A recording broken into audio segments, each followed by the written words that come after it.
Okay, I'm being joined by Darius Sharpe. A little bit of transparency to the viewer. We have worked out that we're going to have this interview and we're going to be discussing some very important questions with regard to the Keto-CTA study. And I don't know the questions in advance, but obviously some of them I can anticipate. So I'll pass it over to you, Darius. Go ahead. All right. Hey, Dave. Thank you first of all for this opportunity. It's great. Um, for people who don't know me, I'm actually part of the LMHR group on the Facebook page, and that's where a lot of the people for the study were actually pulled from. In my background is I'm an ER nurse and was a paramedic for a long time, and I am an LMHR. I have very high LDL, usually in the low 300s. High HDL, usually around 90 to 100. Triglycerides, usually in the 40s, 50s. Um, and so, obviously, this has been a very interesting thing for me and actually directly relevant for me. So, my first question to you, Dave, is what gives? Yeah, let me go ahead and get straight to the piece that I think is going to be on everyone's minds, and rightly so, which is we had a pre-registered endpoint, which is the percent change in non-calcified plaque volume for the Keto-CTA study.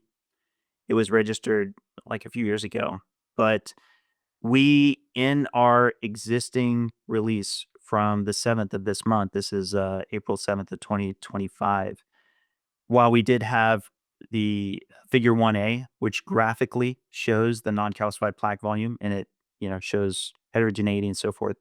The bottom line is we did not have a numerical label on it. We didn't have it in the abstract. We didn't have it in the results. And I want to come out front right now because I think people need to hear it that this was just a mistake. It was a big one. And it's a place where I want to not only own it, but to emphasize that this is where the critics have it right with us. And I also just I feel especially bad at the fact that it created a distraction from being able to even talk about a lot of the other aspects of the study that I think are worthy of discussion. And that's just on us. And frankly, because I'm the one who spearheaded this project, it really is more on me than it is on anyone else. Okay, fair enough. I'm just gonna put this out there because as you know, I'm pretty active on the LMHR Facebook group, and just to lay out there, people are pissed. People who have followed you for a long time, who followed the study, who've actually helped fund the study and donated money, gone to the conferences, and we are used to seeing data. We all of us, myself included. I will do a clearly scan and I put it on the Facebook group. I put all of my labs on there, all of the data out in front, just so I'm full disclosure. This is what is going on with me. So to have something, an actual formal study that's being done at a reputable institute with a reputable lead author, um, then to have such a major oversight in not showing us all these numbers that we were expecting to see, honestly, it feels like a slap in the face. Like, to be frank, I was looking forward to this. I'm like, oh, cool. I opened up the study and I'm like, where the heck are the numbers? I don't see anything. I don't see anything on what how about A1C? Does that relate to this at all? Is there any association there? Is there an age association across the cohort? Um, is heck, where are the numbers at all? There's a statistical table at the very end that you basically need to be a statistician or a researcher to be able to read. But we have these handful of graphs that you have to zoom in on really far to even get a sense of what the actual numbers are. And like you said, the pre-registered end outcome is not even listed. And, obviously you got blasted for that, and rightly so. Like, where the heck is that? And, then Obviously you got a lot of things to respond to here, but I'll end it with the fact that Adrian then puts it out on a Twitter post, completely unbeknownst by Matt, and uh, you know, then a firestorm ensues. So please explain. Yeah, obviously you hit a bunch of things there. Let me actually first start off with the first point you were bringing forward with regard to how the paper was structured. That was a subject of debate internally with regard to the statistics that were involved. As you know, in publishing papers, there are like so many words that you have and so many graphics that you can ultimately build in. But this actually is feedback that even some of the critics may not realize we've gotten that you brought up, and that did get brought up in the group. A lot of people are interested in things like the A1C and other markers that could be appearing in the characteristics that can be broken out with, say, blood work that we were also capturing. That I think we could have done better as far as reporting that, and a little bit less on the statistical nuances that many on the stats side might have been a bit more interested in. What was the second part that you were saying? Well, I did talked about too much in that one, my big statement there. Um, the endpoint not being shown, um, and then Adrian posted it online. Yeah. So, yes, and let me also discuss that one of the biggest challenges for me personally is that I wanna be as good of a team member as I can. Part of being a good team member is to not single out people, especially if they're not here to defend what their decisions were. But do I think the team can concede there was a lot of missteps on social media? Absolutely. And I kinda think of this in 3 phases. I think the first phase was the rollout where a lot of things were planned, including interviews that we took, including tweets that we put out, including that video that I had that I put together. Um, and then at the point that literally the very first point where the registered endpoint was clearly not there, that was a big miss on our part.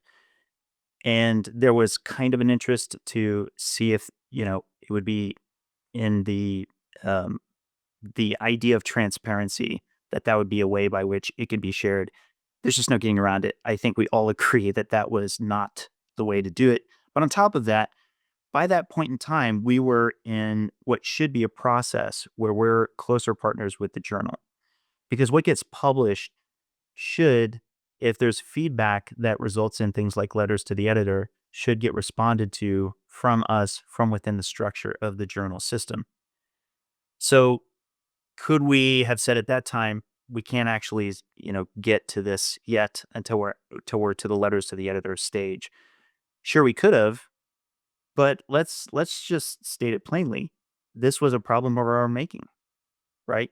Because had, we shouldn't have been in a position where something could have that much pressure for us to be able to share it, instead of somebody literally going through the pixels on figure one to be able to figure it out for themselves. I mean, I can definitely speak for my co-authors who would say, look, it's a bit over the top. It's a bit hyperbolic to say it was hidden or that it was omitted or just not in it at all. But that does not detract from it still being an enormous mistake that again became a distraction that was very unhelpful for all of us.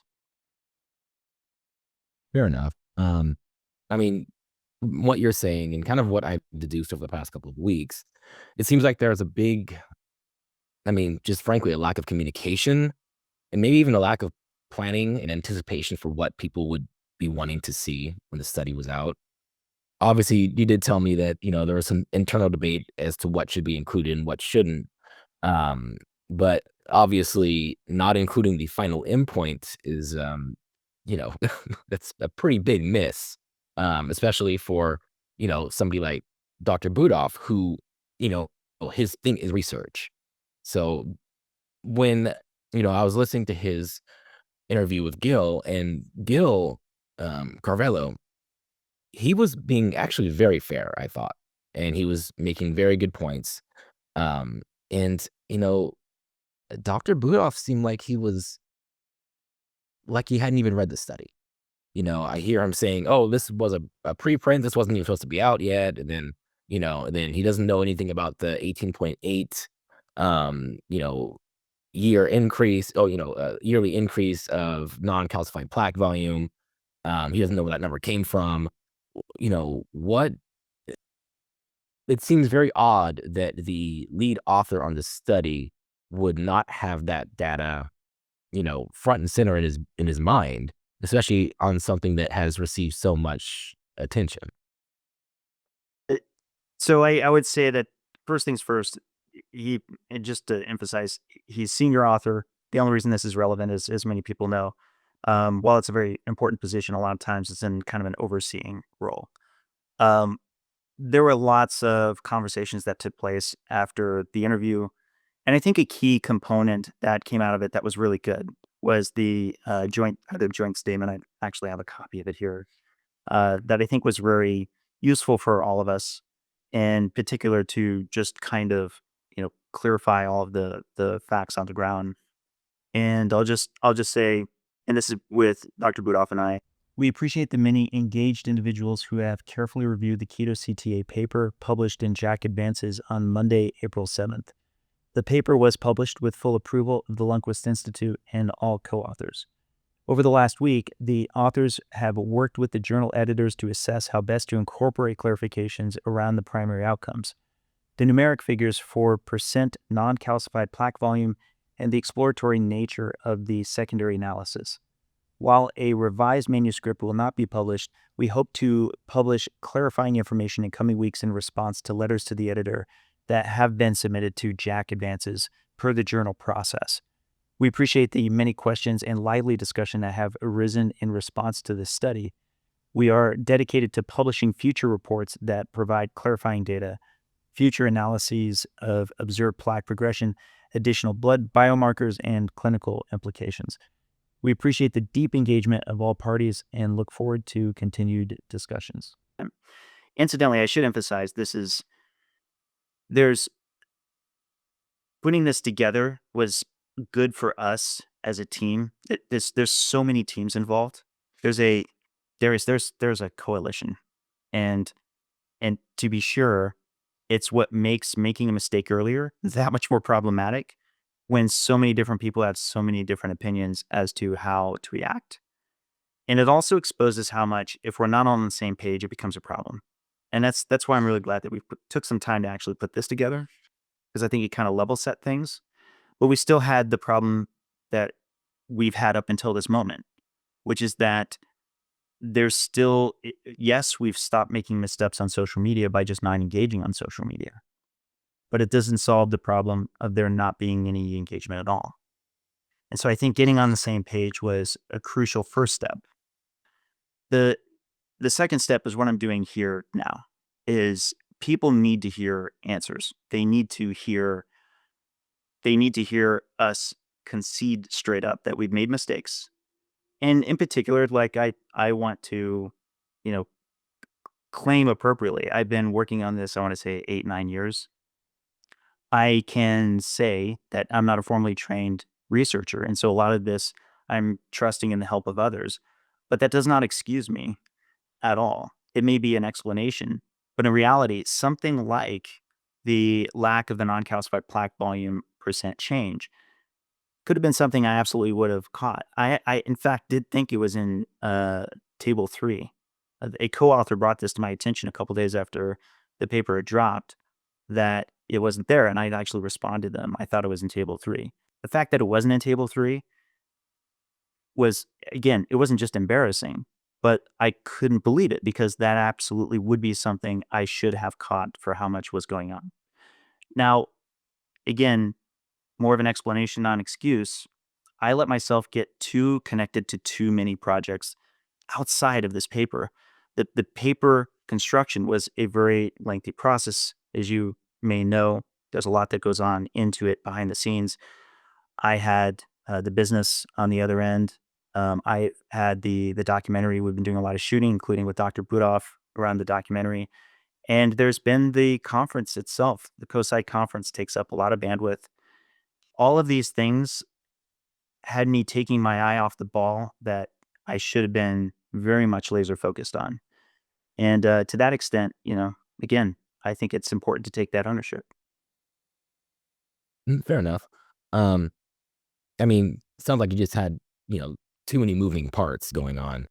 And, again, I'll just gonna say this, make this one last point about that aspect, but leaving out the primary outcome, you didn't catch it, Adrian didn't catch it, Budov didn't catch it, Nick didn't catch it. That makes it really makes you guys look like amateurs. And um that's what people are saying. That's what people are thinking. Even in the LMHR group, even people who love you, right?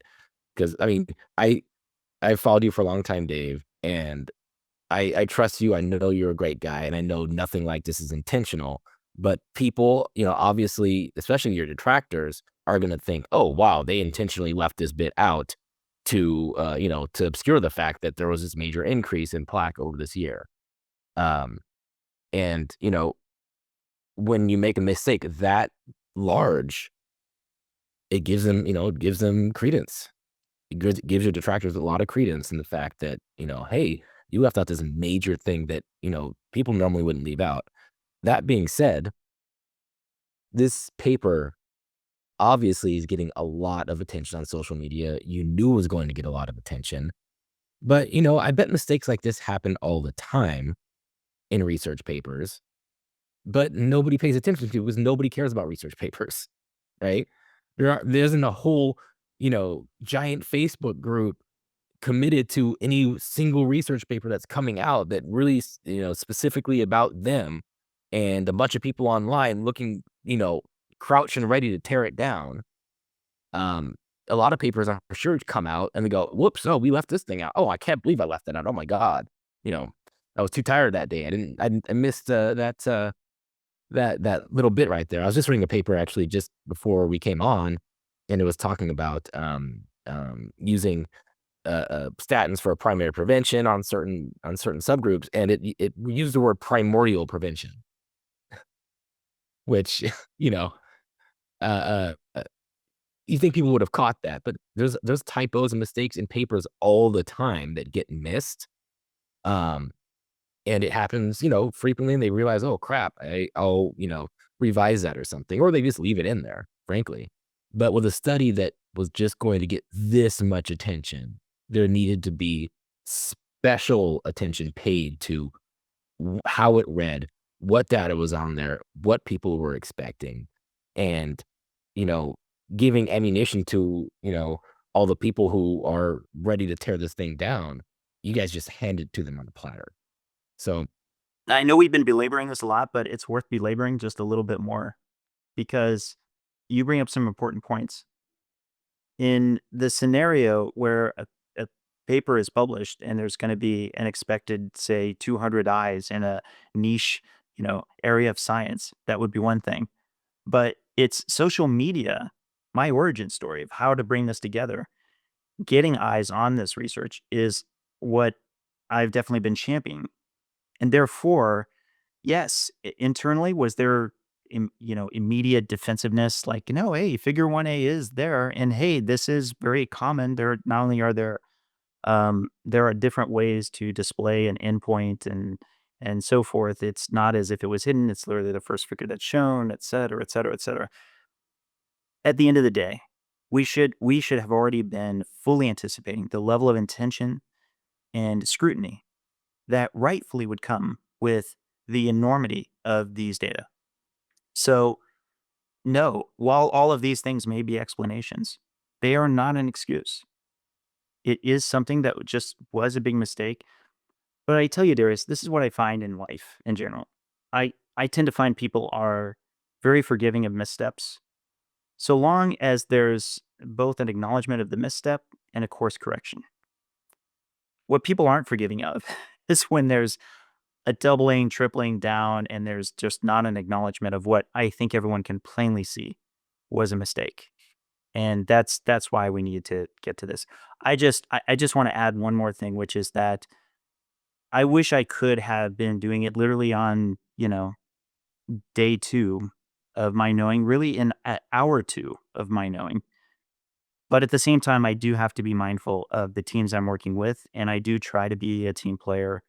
And there was there was a lot of disagreement among us as to how best to handle this. How much are we going to get this into the corrections? Potentially, how much is this going to be part of the letters to the editor versus how much we're going to talk about online right now? And there just wasn't a lot of agreement. Not until we had the joint statement, which is why I wanted to do this right after the joint statement. There wasn't even coming up to this interview, and there was a point at which I turned to everybody and I said, "We're just never going to agree on the quote unquote social media strategy. So I'm just going to tell you what I'm going to do. I'm going to go. I've got somebody who's in Darius Sharpe. You're one of the most prolific people on the Lean Mass Hyperresponder Facebook group. And I'm just going to take a tough interview. That's just what it's going to take. And it's what needs to happen anyway. Are there people who we may have lost support from indefinitely? I doubt there's any question of that. But are there a lot of people who've been just waiting to hear what we have to say and have been patient? For both of those people, I appreciate taking the time to actually watch this. So, again, I appreciate you actually, finally doing this and finally being able to do this. Obviously, you're trying to balance multiple things, right? As a funder of the study, you're blinded to certain, certain amounts of the data. You can't obviously just go on social media and say whatever you want. You kind of have to be very conscientious of how you're talking about the whole study. And um but suffice to say, a lot of people, again, even people who have remained steadfast in your support, were feeling like they weren't getting any information from you. We weren't seeing anything like, hey, where's Dave? Where's Dave? Where's Dave? We are the people this thing is about. Where is Dave? And, again, to be fair to you, you had to balance a lot of competing interests. Um, Can I speak to that? yeah. Honestly, that I think has been the single most difficult piece to all of this is I can be very empathetic to where our supporters would be right now because I could imagine the exact same thing. I can imagine if you've been along this journey with me, you know, 5, 6, 7 years, and I've had enormous accessibility to the community and regularly checking in and being in contact. That some of the worst things you could imagine are possible in a communication vacuum. When all of a sudden, we've had those missteps on social media, and there's a lot of internal concern that we need to get all on the same page, and that ultimately results in a kind of radio silence that the detractors, can make a lot of statements, but it's not just about the people who've been against this research from the start. There are a lot of very well-meaning people in the middle who, you know, d- have the opportunity to think the worst things. And that that was just that was just driving me crazy because I don't want to come out, say something that gets somebody else in trouble inadvertently. I don't want to criticize anybody else on the team beyond acknowledging where the team dynamics and where we made a mistake as a team need to be addressed. But that too couldn't be agreed upon.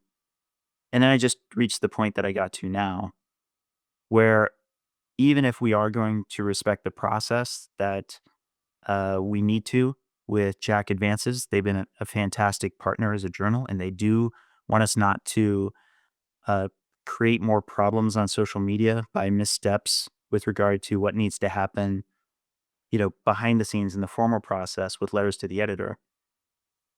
I went to them as well as everybody else, every other team, to tell them I'm doing this interview. And as best as I could, I tried to tell them what I anticipate I'll be talking about and say, this just needs to happen. It needs to happen because Darius, you're identifying the people who it's most breaking my heart because I'm those people. I care a lot about the accessibility of the people that I'm connecting to, especially when they're, you know, trying to practice good science. And part of what I care a lot about with good science is transparency. And so when it feels like the transparency is suddenly missing, then of course it could raise alarm bells. And so, yeah, again, it's an explanation. The explanation is the missteps on social media brought us to this place where we need to be more careful and cautious. We need to understand where the priorities are. And the priorities are we need to work with this more formal process that doesn't normally run in sync with social media. Social media runs 200 times faster than academic, journal development. But it's all right as long as we can at least be upfront with everyone now. And that's what I wanted this interview to be as to the why. People at least need to hear a why you're not talking if you're not talking, rather than just leaving it out there cold. Yes, and, I think a lot of people were feeling that way, like, it was just we weren't hearing anything, and I was trying to explain to people that you were obviously not able to talk about what you wanted to talk about, um, for, I think pretty what I would assume pretty obvious reasons, and, again, I don't think we need to beat that issue anymore, um, your explanation makes perfect sense to me, but, the frustrations are still there. That being said, going back to the study, Dr. Budoff had mentioned this, and I think you had mentioned this as well. It's like Adrian has another paper coming out about the study, and there seemed to be um, when Dr. Budoff was talking to Brett Shear, um, there was a talk about, like, I guess multiple papers theoretically in the pipeline based on this study data. Is that correct? That's correct. However, I want to draw attention to some news I can basically break in this interview, which I know is something you care about a lot. As many people who've worked with me from day one knows, with this study, as well as every other paper I've worked on, I like to drop the the source of data, like open source the not just the methodology, but the data itself. And that everything that I've been a co-author on up until this point, when a study was completed, I was able to do that. This is the one time where I was told early on, and I understand why now, that this is different when you're getting into actual cardiovascular disease and you get into patient privacy. And there's also some contractual considerations that I can't get into here, that it's not quite that simple. However, I think a big victory that I know a lot of people will care about, that I'm happy to announce here, is that we are going to be releasing a table in our letters to the editor that will help at least bring a lot more open data. And this table will have all 100 participants, total plaque score, and non calcified plaque volume, all 100, so that you can see visit one and visit two. And I think that'll be some really great data. And it's possible that I may end up having even a few more columns that can be added. The reason is because these are data that we reported on. So the metrics that you were talking about earlier, like blood metrics and so forth, it's a bit more difficult for me to pull those in.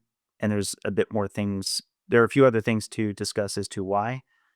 But I think this will go a long way to also bringing to light some interesting aspects that I think become more obvious when you can see the raw data yourself and you can get a better sense of what's going on. That would be great. Like, I from the start, my thought was, "Hey, why isn't there there's only 100 subjects. You can have a whole table with all 100 subjects, all of their, before and after labs, calcium scores, non-calcified plaque volume, total plaque score. You have all of that stuff in a big table." And as somebody who, again, on the LMHR Facebook page, I post all of my stuff. So that's what I want to see. Um, it's I think most people would say that it's um expected that, a cohort of people who are what, 57, I think on the average age was 57, 55, yeah. 55. that there would be at least a little bit of plaque progression within any group, even a pretty healthy group. So that wasn't a surprise to me. Maybe the level of plaque progression was, but again, we haven't seen, all of the numbers laid out in front of me. So I'm hesitant to speculate on that. And there's people, frankly, who are much more qualified to discuss the actual study itself. Um, um, that can, go more into that data, especially when the table actually comes out. Now, I guess, the short answer to this is probably lack of communication, but it seems to me like, hey, why didn't you guys state out front that this is the first paper of several that we have planned based on the study data? Why wasn't that just told to us right off the bat? It's interesting because I think I actually said this in a few interviews that and this was before any of the criticism came in, that I'm I was thinking more and more, given the discussions behind the scenes, that this was effectively a paper, part one of two, in that the characterizing of the heterogeneity was something Adrian was already working on. It was already a manuscript and it was already submitted at the time that our paper was getting published on the 7th, which I think is great because it can potentially be used by not just scientists, but clinicians to identify those folks who really are at a more concerning level. They have not only existing plaque, but they are considered, fast progressors, and to better identify that and better understand it. But to your point, why not make that more of the opening campaign of discussion, right? To say this is a large and robust data set for which there's going to be a lot of papers that are going to be published on it. And this is where I'm going to say that I personally, you and I are the same, Darius, in that, and this is why I like watching your posts when they come up, is I did all these N1 experiments from 2016 up until, I want to say 2019, 2020. I have not been doing them for a while. And I do the same thing. I put out all of these data as I'm doing it, but it's an as I'm doing and then getting feedback. And and honestly, I really, really miss that about doing an experiment, putting up a post, and my posts were basically the equivalent of an amateur version of a paper. And I was talking about this inside the group. I was like, why can't we just tweak something? Why can't we change the text? Because I used to be able to do that. I used to be able to go, somebody could say, hey, there's something wrong with this table. Can you change it? And oh, yes. And by the way, thank you. And I would tweet out a thank you to that person. But to your point on there being more and more papers, by that same token, yes, of course, we captured enough data. For example, we haven't yet done a paper on LP little a. We haven't yet done a paper. We could do a paper on diet in these various blood marker outcomes. I haven't yet gotten the Nightingale comprehensive assay that'll actually break out the composition of these lipoproteins. All of these things and exactly what papers they will be and how much they bundle together other things are not quite known. But this isn't uncommon. Like the women's health study is a great example for which there can be a gajillion papers that can come out of a robust data set.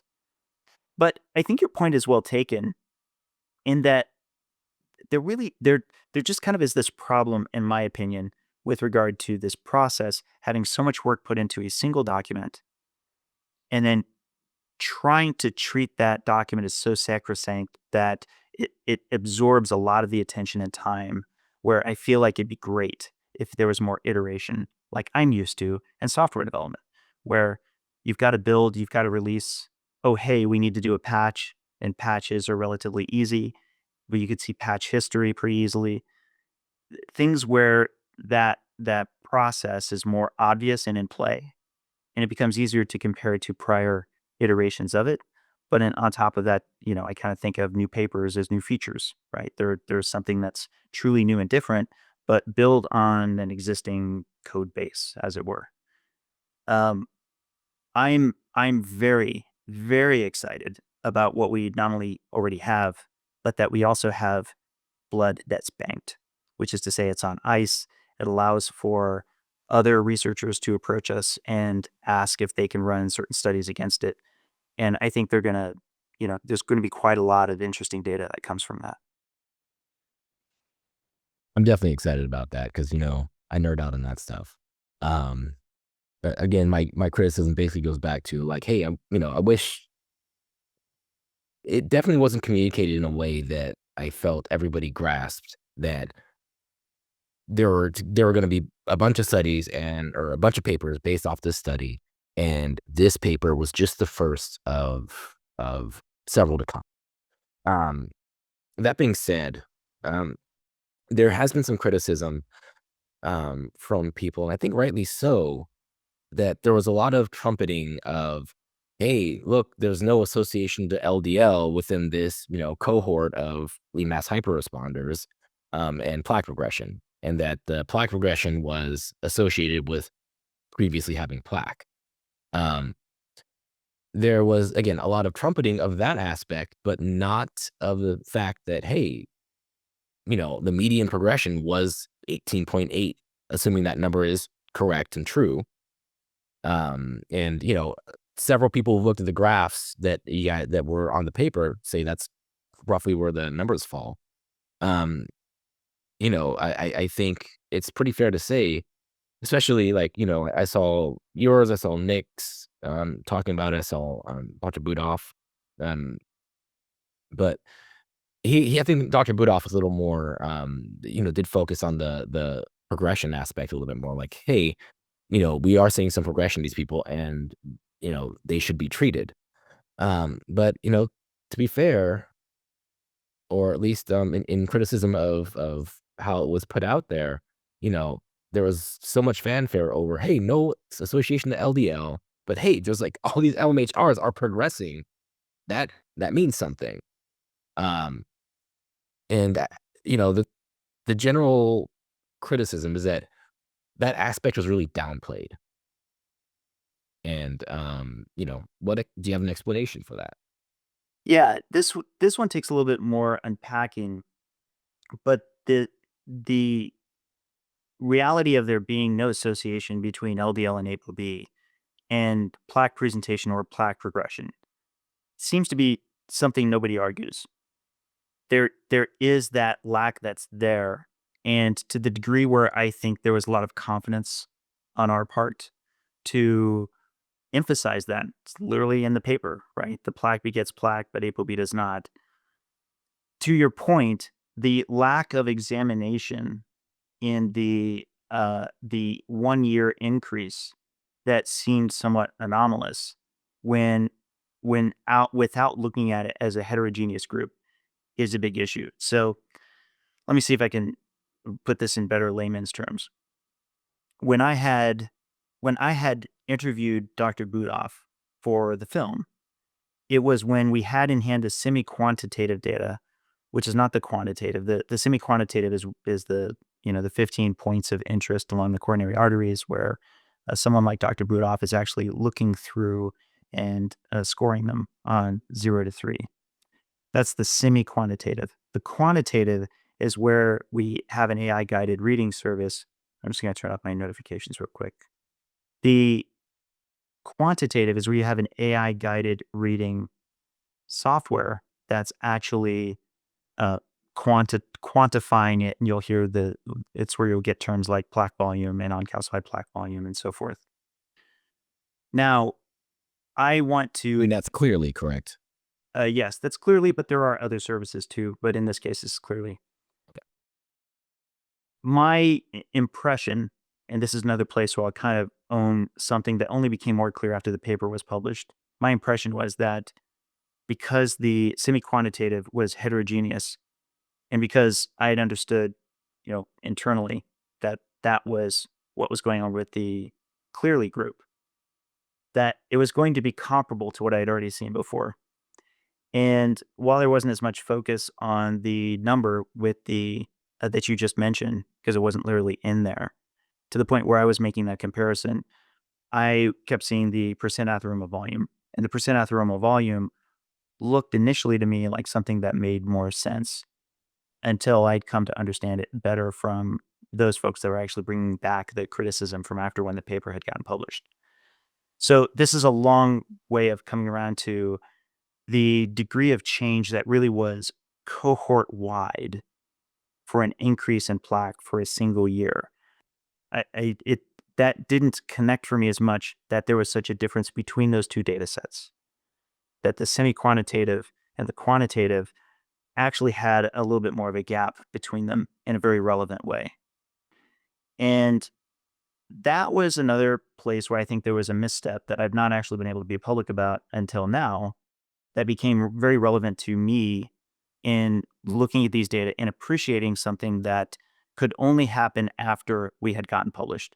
And that was when the Citizen Science Foundation, per the contractual arrangement, would then get possession of the anonymized data set.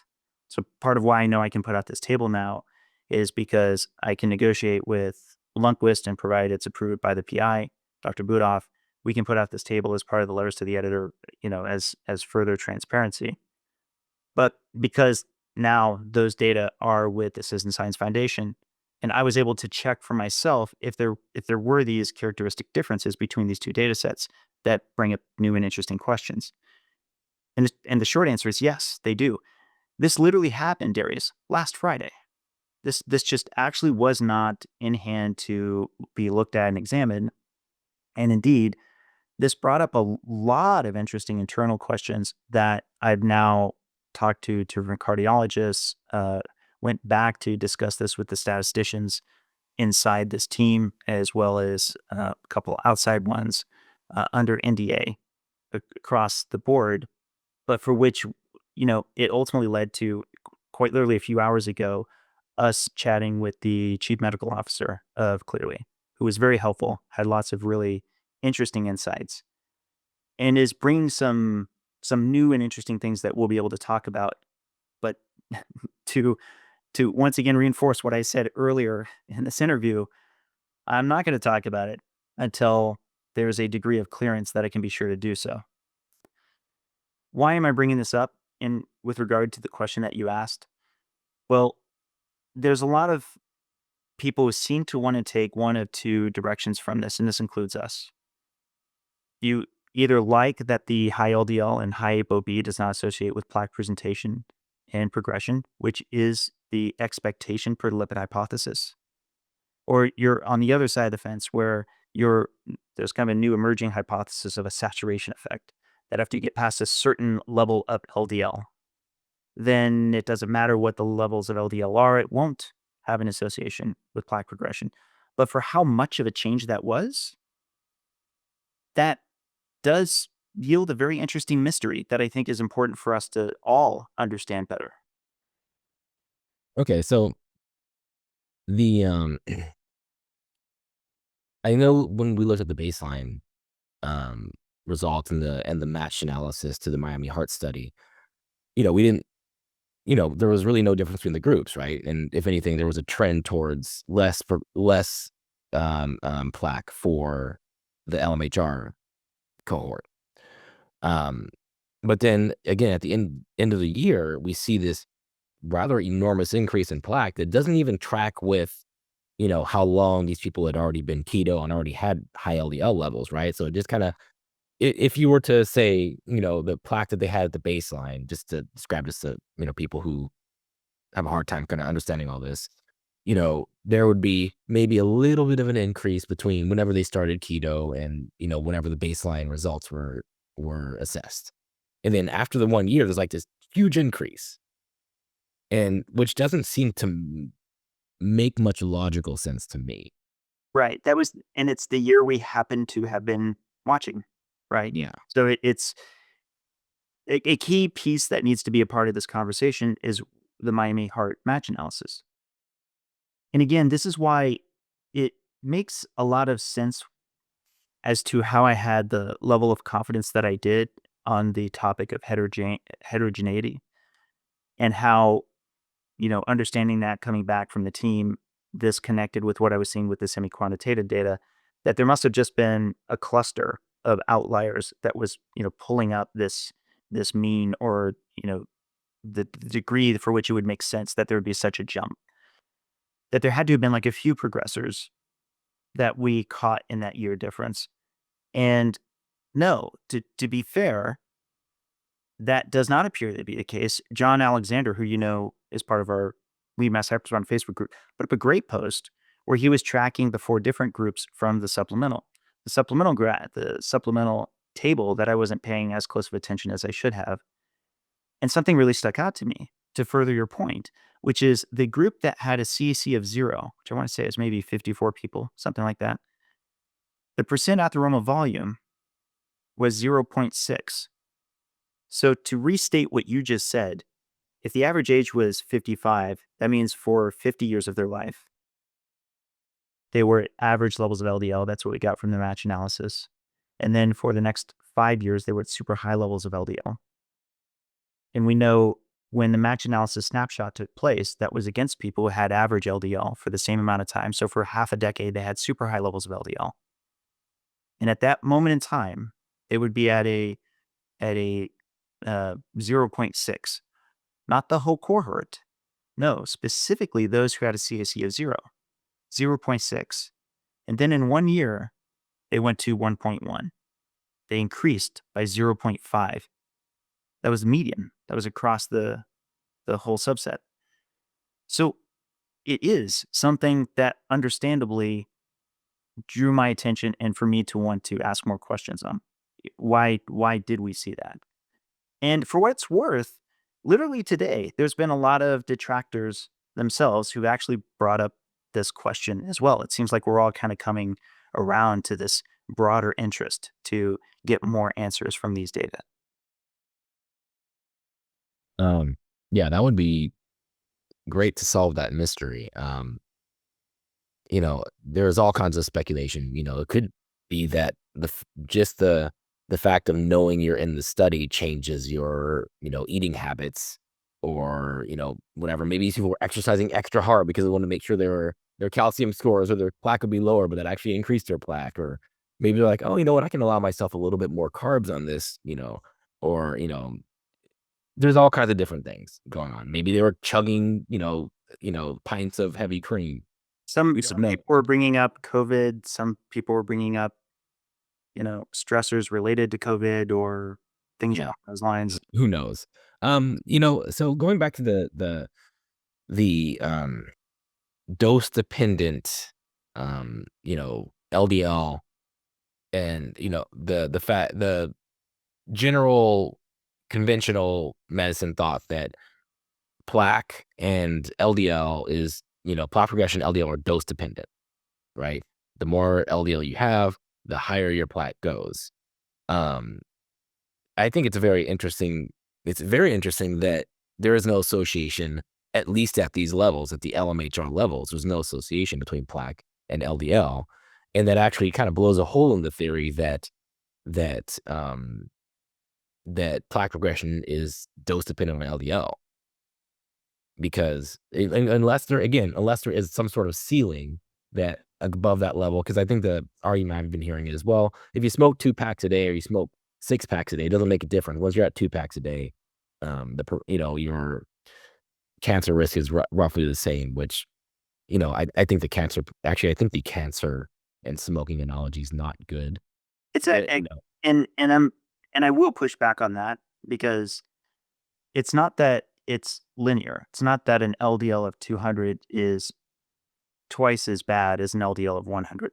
It's dose dependent and log linear. Log linear means that it's compounding, right? So, for example, if in our Facebook group, those who have a CAC of 0 are having plaque progression in the percent atheromal volume, that's increasing at a rate of nearly double per year. I would have anticipated we would have a very, very strong skyrocketing of events that would appear, at least anecdotally. Obviously, this is not my way of being dismissive because, again, it could well be that the critics are right and there is some saturation effect and our data might be contributing to finding it. I just would have anticipated that there'd be some association that showed up, period. Getting back to the smoking, it's not a difference between 1 pack a day and 2 packs a day over, 10 years. I would argue it's more like 5 cigarettes a day and 50 packs a day.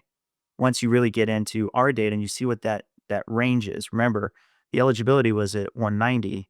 We had some that were close to that. We had some people that were in the 400s and 500s. That's a huge range when you consider that log linearity. There should be more of a signal if it really is associative. Now, again, I'll restate. It's possible the detractors are right. It's possible there is this kind of jack in the box effect. I know I hear sometimes this extra luminal story. It's just, it does seem a bit coincidental that it'd be cohort wide, right? That everybody managed for it to be in the timing just right for it to appear right between the 4.7 years in average to the 5.7 years in average. It brings up some interesting things we'd like to learn more about. Um, you made you said something there that kind of piqued my interest. You're talking about there being some maybe extraluminal plaque. Is that correct? Yes, In outside of the blood vessel, not blocking the actual lumen of the artery itself. right. So for people who don't know what we're talking about with lumen, that's the inside of the pipe, if you will. That's the space in the middle. And then outside of it is the subintimal space. It's your endothelial cells that are here. And the extraluminal plaque starts on the outside and doesn't yet encroach the lumen. It's not actually been, we can't easily just put in a video camera and watch these things in real time. But this space that's over here can possibly protrude in. And so many people thought our study would be invalid because there could be a lot of plaque that's being laid down, but is not getting picked up by a CT angiogram because it's not seeing that encroachment into the luminal space that would be seen by the dye that's found in the CT scan. Now, that said, again, even if you're going by that hypothesis, that might be more likely, I think, if this was a handful of individuals. It does seem a bit surprising that would be so many people ubiquitously across the whole cohort, all at the same time and all in 1 year. That I tend to find to be interesting. And I will use this moment to emphasize this discussion that we had with CMO with Clearly is he pointed out something that is not a controversial statement, which is that and I asked him if I could quote him on this, that the variability is higher the lower the levels of plaque. And this is something Dr. Budoff was bringing attention to that I think is a fair thing to discuss, especially when we're talking about the AI guided reading. It's kind of like trying to uh, measuring a bowling ball with your bathroom scale is going to be easier than measuring a bag of feathers, right? The lighter you go, given the instrument of measurement, there's a threshold which there's an error, and they often call this the noise floor. You want to stay above the noise floor to be able to see something that's significant, but after you go down enough, not that I want to get everybody's eyes glazing over, it's called coefficient of variability. The coefficient of variability is important because it gives you a sense of how much you can count on the measurements within a given set by how reproducible they are and the degree with which you can consider accuracy. So is it possible?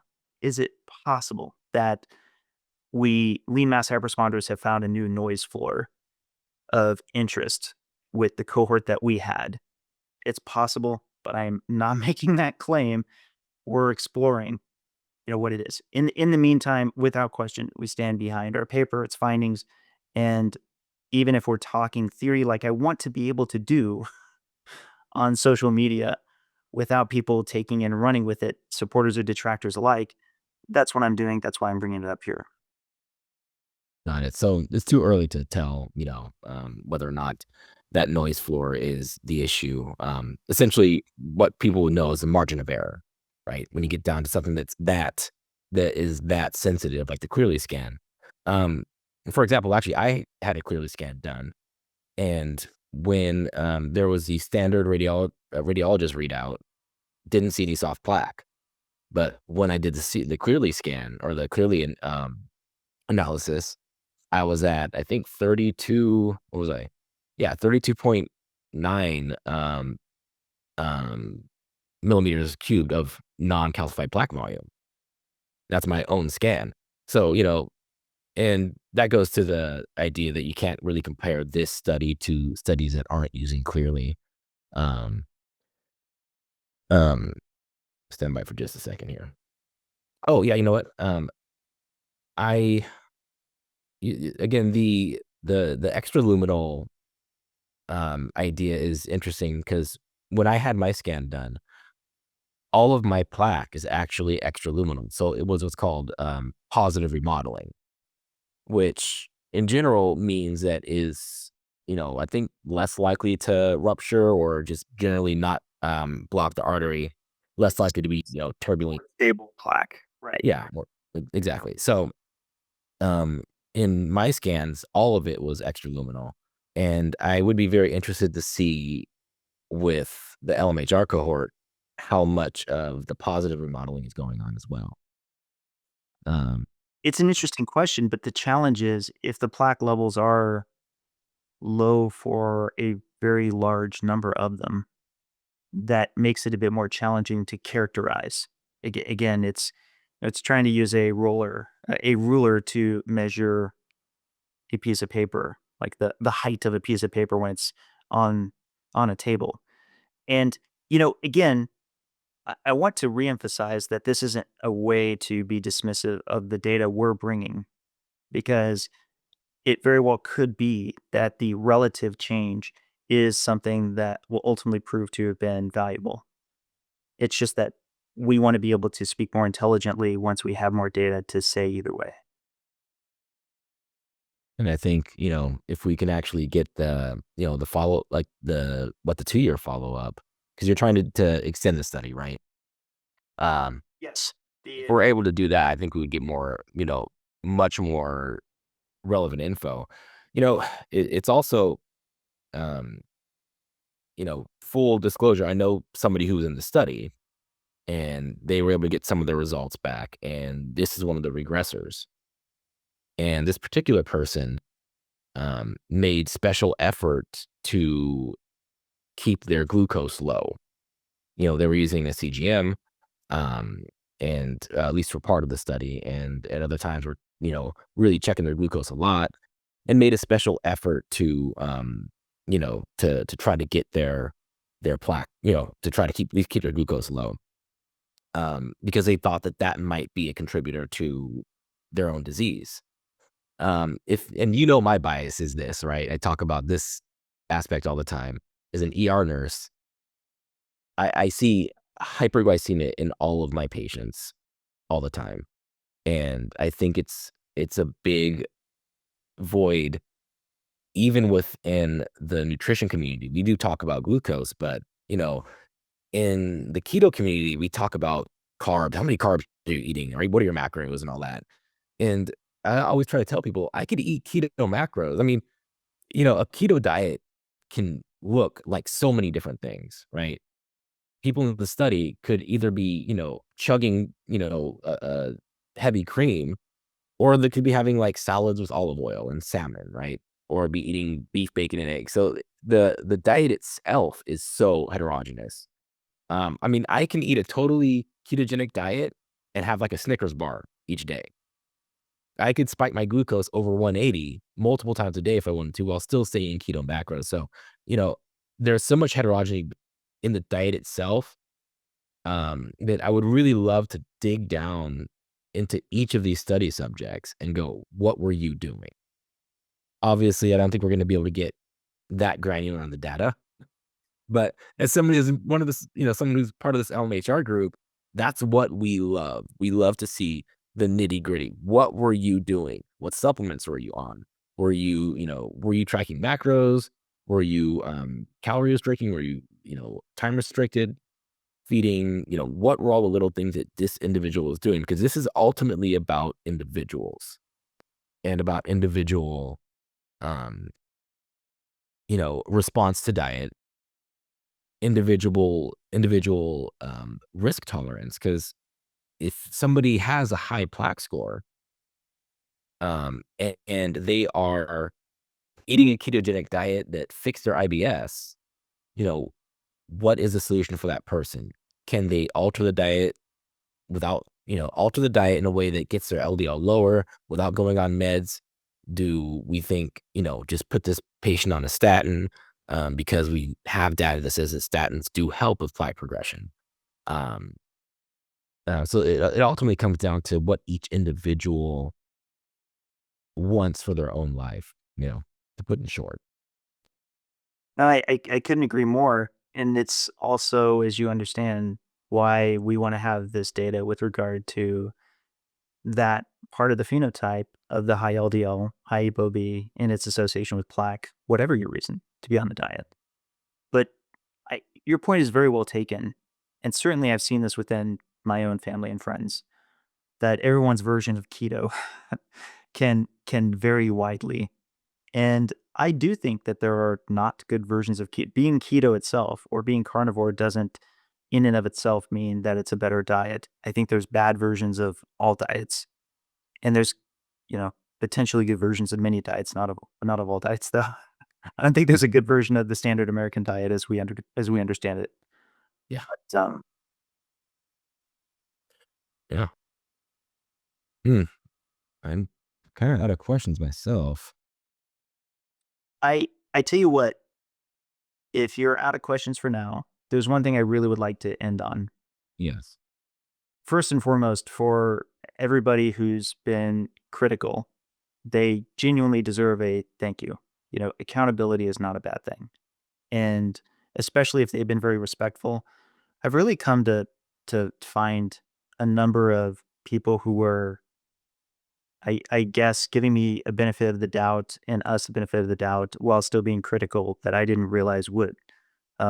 Many people that have kind of come out of the woodwork that have been good. But by the same token, I know many supporters who've felt very disappointed, as you brought up earlier. And we need to again honor and appreciate that their experience is very valid, and that to the degree that I've let them down, let me just be especially clear that I'm sorry. I apologize. And it just needs to be said. But the last thing I really want to emphasize is I feel like we've gotten a really good partner in the journal and Jack Advances. They've been really great. It's been a real pleasure to work with them. And my hope is that, you know, some of the things we're hoping we can do that'll make the paper better um, will work out well for both of us.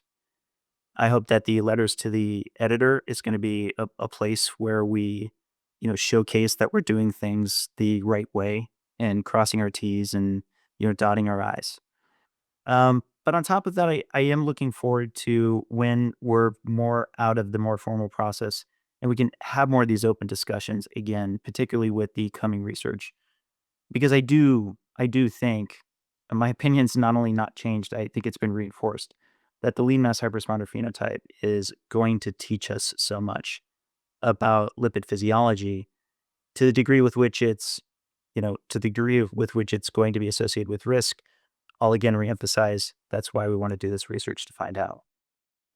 Yeah, I think the best thing to say to a lot of the detractors, or just people who are more on the conventional side of the thought, I should say, um, this could prove the lipid theory, right? If we study this more, well, I mean, that's how I feel. Um, People, especially like Dayspring, who really kind of attack this whole idea. That's what they think about uh, LMHRs. That, hey, we're just going to start dropping dead of heart disease, of heart attacks. Um, when a lot of us feel great, I feel fantastic. I feel, my diet's good. I'm sleeping well. My performance is great. And it's just this one little thing, this LDL that's kind of high. And Do I? to be fair to them, they would say maybe you do feel great, maybe you're sleeping better, maybe, but this one little thing is a big thing, and it Yeah, really is. It really is a concern. And I will also take the opportunity to reemphasize that with regard to wherever things are going, if there is this saturation effect, if we're proving that the saturation effect can happen, if we're proving this Jack in the Box thing is a very real phenomenon, then it would be understandable why many people would consider this to be concerning. and that one little thing wouldn't be a little thing; it would be a very big thing. You know. Yeah. And So obviously, I think the biggest takeaway from all of this is to actually get scanned. Go get a CAC scan. You know, if you are positive on that, get a CCTA or clearly scan um, to actually assess your risk and ultimately make a decision for yourself of what, you know, what you're comfortable with. A lot of people would see that. You know, a lot of people would have seen my own scan and been like, geez, I need to go on a statin right now, or I need to go on some sort of lipid lowering med. I need to alter my diet. Um, I'm a little more risk tolerant than a lot of people, and I'm very willing to use myself as a guinea pig to, you know, continue my current protocol and, you know, track my results. Do I have, you know, less plaque in a year or more plaque or how much more? Um, so for my end, I like kind of being a guinea pig, a self guinea pig, kind of how you were doing when you started all of this. it's great though. You know, as long as it's your own risk and as long as you're aware of it, you can be a guinea pig for yourself. But ideally, if you're sharing the data in real time. I will also follow on your point. I've never been more bullish on just imaging in general with regard to, no measurement's perfect, but as far as its predictive value, I think that it's enormous. It's very prognostic. Yeah, well, I mean, you are actually looking at the disease itself because that's the thing that we're all. I mean, ultimately, that's what labs are trying to get. Like, oh, what's your risk factor of having heart disease? Well, you know, we actually have machines that look to see if you have heart disease. So why do all the speculation? Obviously, there's, you know, cost and radiation and risk of you know, reaction to contrast and whatnot. But if you can get one of these scans and you're not, you know, worried about the risks of it, then it's, you know, the best way to actually assess what's going on in your own body. Um, Trying to think of how to wrap this up. Yeah, this is your first interview, right, Darius? I've never done an interview before, so yeah. Well, I think I think you did very well, and you did not pull any punches. I hope I wasn't too hard on you. I'm very thankful for having the opportunity to face the community, and I think that you did a really good job of representing the community here today.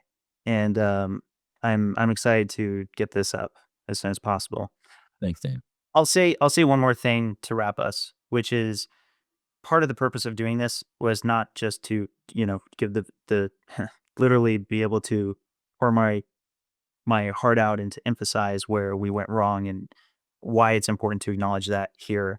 But on top of that, I do want to reemphasize that I am not going to be as engaged on social media out of respect for this process, which Jack advances for at least a little while longer, particularly for until this first round of response to letters to the editor. Um, and once more, they've been such a good partner to us, and I really appreciate all that they've been able to do. Again, thank you for the opportunity being able to, you know, for me to be able to do this and share all this with you. Absolutely. Darius, you need to strike up your own podcast. You got the mic and everything. So I look forward to hearing. I look forward to subscribing. So yeah, we'll see. Maybe I'll get some YouTube videos going or something. I'll I'll take a look. Kind of busy right now. I got a house under renovation, a baby on the way, and Oh, then never mind. You're not gonna. All right. Thank you so much, Darius. This is. I think this has been good. thank you, Dave. I think it has been good. It's been great. All right, man. Well, it was fantastic talking to you.